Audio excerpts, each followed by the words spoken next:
C'est difficile d'être un homme. Hein. Avec du recul, je ne vous mens pas. C'est difficile d'être un homme. Franchement, je tire un grand chapeau à tous les hommes responsables. S'il fallait renaître, mieux vaut être une femme que d'être un homme. Les hommes ont une pression pas possible de la vie. Parce qu'on dit l'homme est le chef de famille. C'est l'homme, je parle bien de l'homme responsable. L'homme est le chef de famille. L'homme porte la charge du loyer. Si sa femme est malade, c'est lui. Les enfants sont malades, c'est lui. Toutes les responsabilités. Franchement, si vous avez un homme responsable, priez pour lui. C'est pour ça que vous voyez souvent l'homme meurt vite. À cause de la pression de la société. L'homme ne va pas mourir vite comme vous l'asphyxiez. Est-ce qu'il vous dit que l'homme crée l'argent? Il n'y a pas l'arbre quelque part, un homme crée l'argent. C'est toujours les mêmes salaires que vous connaissez là, non? Félicitations, messieurs. Que Dieu vous protège, que Dieu vous donne l'argent, que Dieu vous donne la santé, que Dieu vous donne la prospérité, que Dieu vous donne longue vie. C'est dur d'être un homme. Un vrai, un responsable. Je parle bien des responsables. C'est très dur d'être un homme. Dieu n'a qu'à vous donner longue vie. C'est pour cela les hommes meurent vite. Ne venez plus me demander, Tata Sou, pourquoi les hommes meurent vite. Trop de pression. C'est pour ça que vos maris meurent vite. Donc si tu ne veux pas que ton mari meure vite, il faut l'épauler. Il faut l'aider. Il faut le comprendre. Il faut accepter qu'il porte une lourde responsabilité. Et qu'il y a des sujets où mieux tu ne parles pas, ferme ta bouche. Parce que quand tu reviens avec la pression de la vie, tu commences à mettre ça dans ses oreilles. Il peut avoir l'AVC.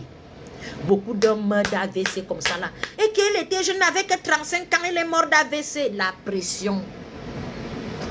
Trop de pression. C'est pour ça les hommes, et moi j'aimerais vous dire, à un moment donné, il faut aussi être je m'en foutiste. C'est pas tout le temps que tu dois faire que oh, la belle-mère a ceci, tu donnes, ne donne pas. Tu es aussi l'enfant de quelqu'un, tu vas aller voler. Il faut parfois montrer à la belle famille que tu ne creuses pas l'argent. Il faut parfois montrer à la belle famille que tu ne creuses pas l'argent parce que tu ne les connais pas. Séparez-vous. C'est là où tu vas voir le visage de tout le monde. Il y a des enfants, des gens ici qui n'arrivent pas à respirer. La belle-mère est toujours... Elle a le numéro de téléphone. Mon fils, vraiment, comme tu vois là, mon fils, vraiment, tu vois que la belle-mère, si même toi là, a fait les plans, elle sait que quand elle a un problème, elle appelle. Quand elle a un problème, l'enfant de tout ne fait que prendre l'argent. Pas dire non. Il veut faire bonne impression. Il veut faire le bon beau-fils. Ne calculez pas. Parfois même, il faut dire je n'ai pas. Apprenez à dire non. Parfois même, voici la rentrée scolaire, on va te donner les petites soeurs de ta femme qui viennent habiter chez toi, refuse. Ben ouais, refuse. Parfois même, il faut être le beau-fils qu'on craint que d'être le beau-fils qui est le béni, oui, oui. Parce que ce n'est pas parce que tu acceptes que ça veut dire qu'on t'aime. C'est le jour que tu vas dire non là, que tu vas comprendre que ta belle famille ne t'estimait pas. Il faut dire non. Que Dieu vous accorde l'argent que vous cherchez, la chère monsieur responsable. Que Dieu vous donne beaucoup d'argent, la santé, la prospérité. Que Dieu vous ouvre les portes. Que Dieu vous aide à porter la pression que vous avez sur vos épaules. Parce que être un homme, c'est très difficile. Une femme, même, tu peux dire même que ma boquille, je ne fais rien. Tu prends même le dernier des derniers, va aller se battre pour te nourrir.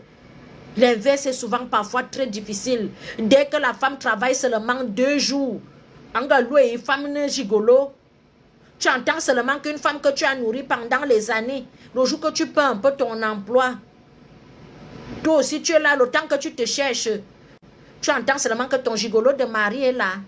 Ton gigolo de mari est là, qui vous dit que c'est aussi impossible à une femme de s'occuper de porter de la famille.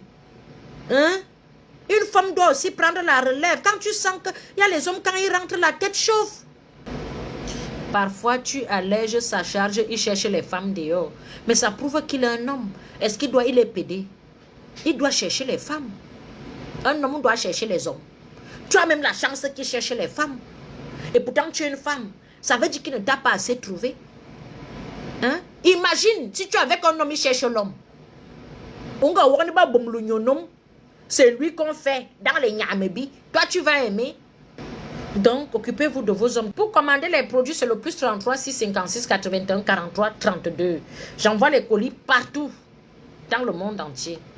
Donc, quand vous avez un homme avec vous qui est responsable, franchement, mettez l'homme là au petit soin. Ne faites pas la fine bouche. Un homme qui est ton homme est déjà une partie de toi. C'est ce que moi j'ai appris. Avec ses qualités et ses défauts. Le mariage, c'est l'acceptation de l'autre comme il est. Avec ses qualités et ses défauts.